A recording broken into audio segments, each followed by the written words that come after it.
I seriously debated with myself whether or not I should go through with this, but ever since I did my review way back in late 2015, something's just been bothering me. Actually, a lot of things have been bothering me concerning that video. The way I wrote it, the way people reacted to it, it's all just been getting under my skin for a while now. But I finally decided to buckle down and give this game another chance. And the reason why I'm not filming myself for this video is because, well, I'm lazy. Alright, it's time to put this game to a rest once and for all. So, without further me talking, welcome to the Revisiting.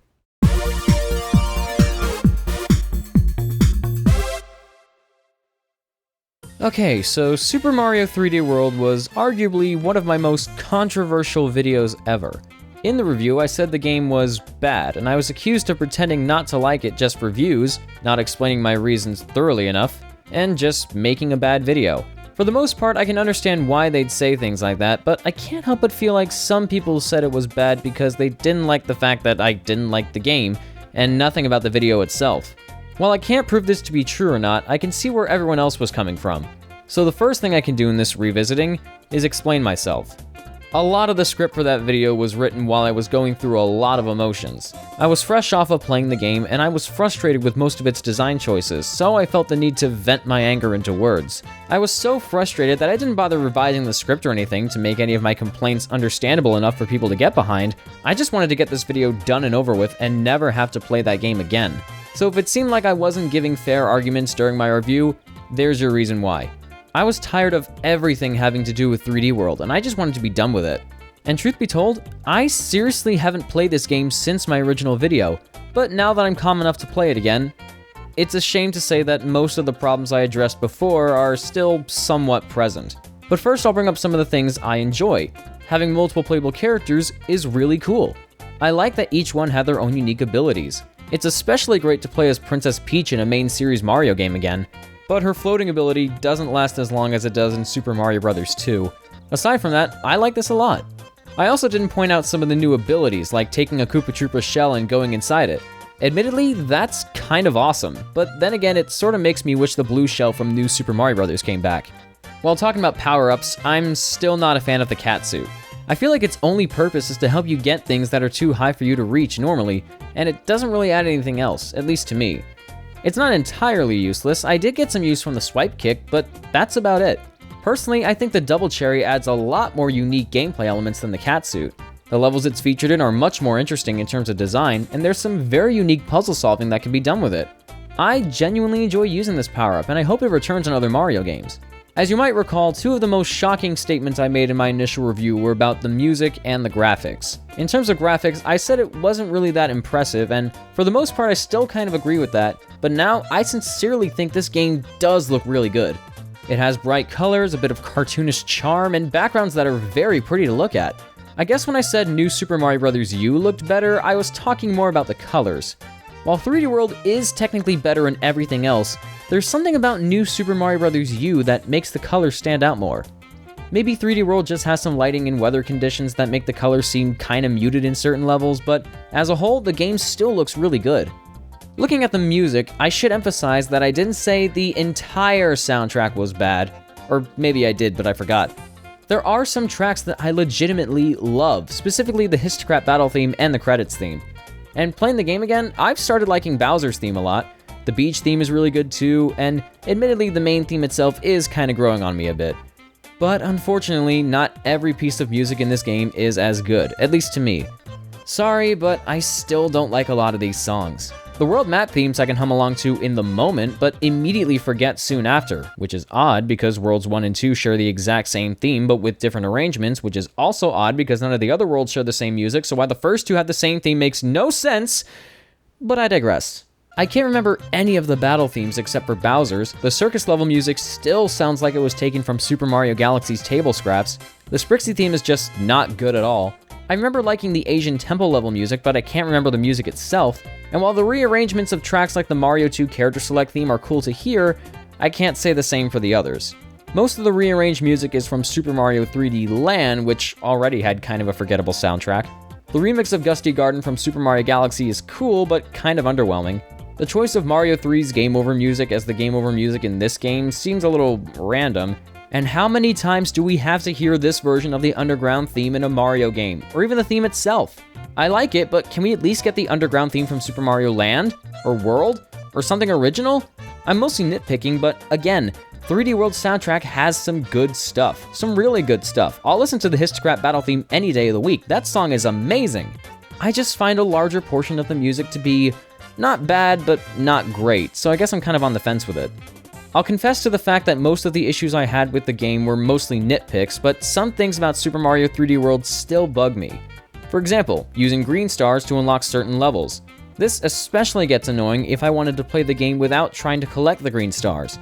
You can argue that it's not a huge issue and I can probably get away without collecting all of them, which is true, but I remember getting to the very last level of the game that needs 170 green stars to be unlocked, and I had 1 green star less than what I needed. Stuff like that hurts real bad. It only makes me wish they weren't in the game to begin with, but if they had to be, it would have been better if they worked like the crystals in Crash Bandicoot.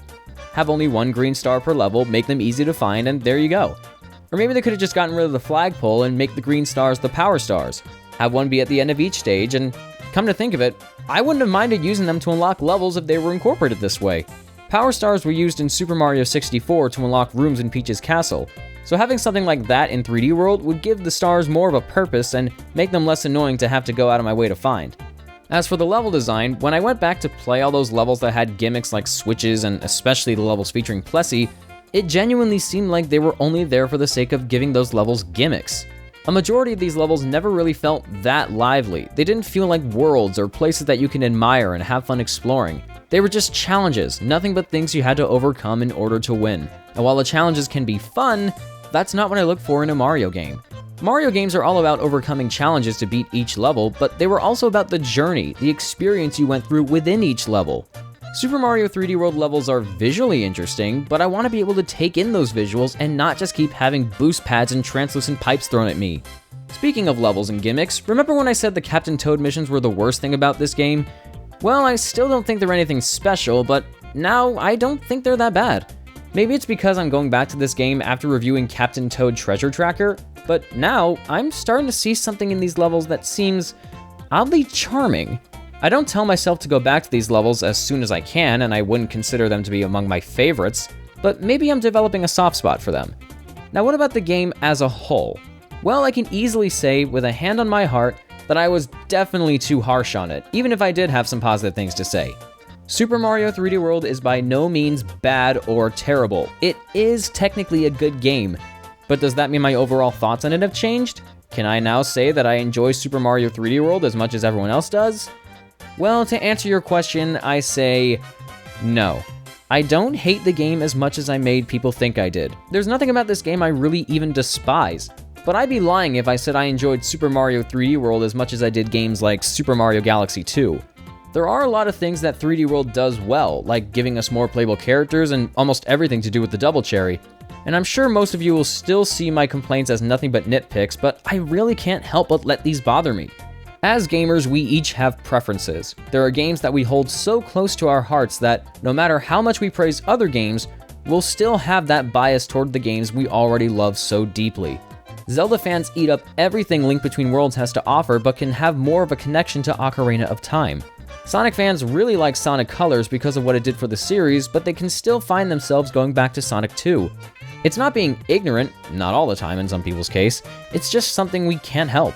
Because I've been playing Mario games for so long, I've struggled to avoid letting my bias for certain games like Super Mario World get in the way of my enjoyment for other Mario games. For the most part, I've done a good job at it, but clearly something went wrong with Super Mario 3D World.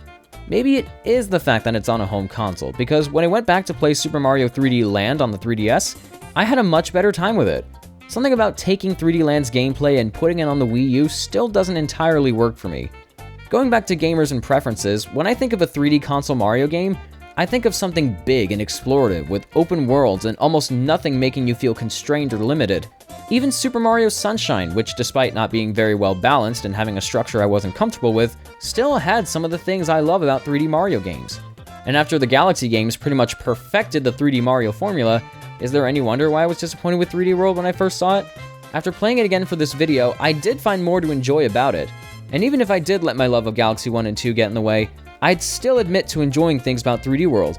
But there was something else about 3D World that I found odd, and it didn't really hit me until Cat Icarus mentioned it in his top 10 disappointing games video. He thought more about what catered to his tastes and expectations and not if it's a good or bad game.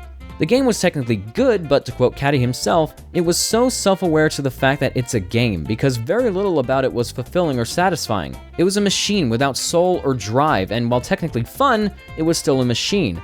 And that's exactly what I felt all along. I just couldn't bring it to words. Or at least words that could make me seem credible.